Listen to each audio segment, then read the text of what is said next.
today.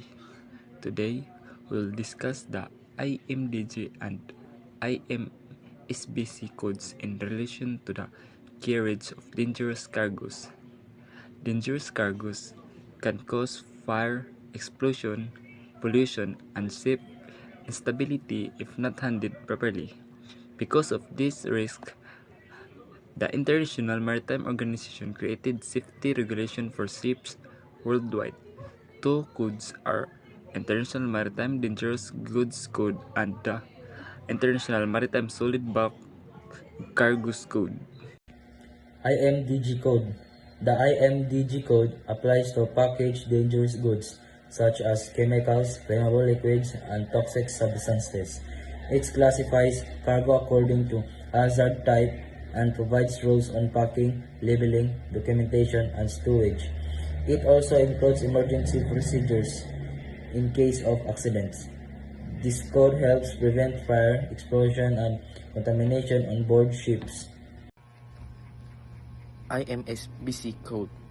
The IMSBC Code can apply to solid bulk cargoes like coal, grain, and mineral ores. Some bulk cargoes can become dangerous due to high moisture content and may cause liquefaction.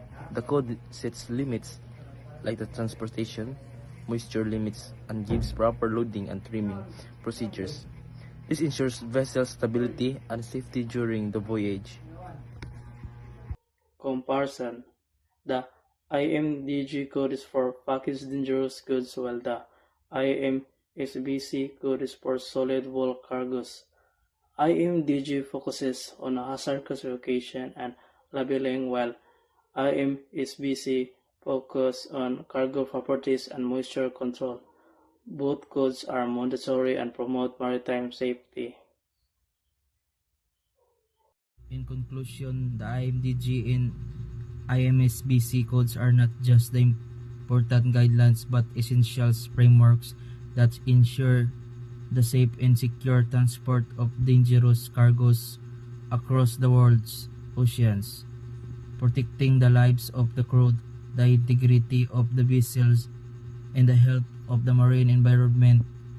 And as a future seafarer, it is our duty to truly understand, respect, and apply these codes in our daily operation so that we can prevent accidents, minimize risks, uphold international maritime standards, contribute to sustainable shipping practices, and guarantee that our work at sea remains safe, responsibly and professional, demonstrating that knowledge and adherence to this regulation are crucial not only for our own safety but for the safety of all who depend on the seas for trade, travel, and livelihood. Thank you.